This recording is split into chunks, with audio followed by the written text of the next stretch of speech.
TNPSC group 2 and group 4க்கான important updates பார்த்துடலாம். Hi hello government officers, welcome to daily 5 minutes study. First time நான் channel பார்க்குறீங்க, இது போன்ற அப்டேட்ஸ்க்கு நம்ம சேனல் உடனே சப்ஸ்கிரைப் பண்ணிடுங்க.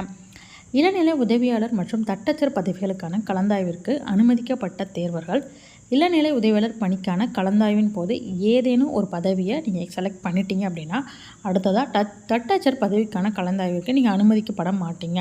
அந்த தேர்வர்கள் தட்டச்சர் பதவிக்கான கலந்தாய்வுக்கு அழைப்பானையும் பதிவிறக்கம் செய்ய இயலாது அப்படிங்கிறதையும் கொடுத்துருக்காங்க.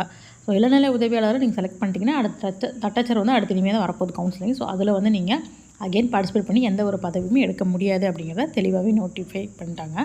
அடுத்து பொறுத்த வரைக்கும் ஒரு ஸ்டாட்டிஸ்டிக் கொடுத்துருக்காங்க. அதில் கால் ஃபார் பண்ணி மெயின்ஸ் எக்ஸாமுக்கு வரவழைச்சது பார்த்திங்கன்னா 26,564 பேர். ஆக்சுவலாக எக்ஸாம் அட்டன் பண்ணவங்க அப்படின்னு பார்த்திங்கன்னா ஒரு 1000 பேர் கம்மியாக 20,469 பேர் தான் அட்டன் பண்ணாங்க. ஸோ ஓவராலாக 100% எத்தனை பேர் அட்டன் பண்ணியிருக்காங்கன்னு பார்த்தீங்கன்னா 94.92% பேர் தான் இந்த எக்ஸாம் அட்டன் பண்ணியிருக்காங்க. ஸோ குரூப் 2 மெயின்ஸ் நீங்கள் எழுதிருந்தீங்கன்னா உங்களோட ஒப்பீனியன் என்ன அப்படிங்கிறத கண்டிப்பாக கமெண்ட் பண்ணுங்கள். கொஷின் ஈஸியாக டஃப்பாக அப்படிங்கிறதையும் மென்ஷன் பண்ணுங்கள்.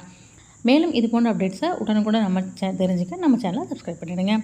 Thank you. Always keep smiling, keep studying.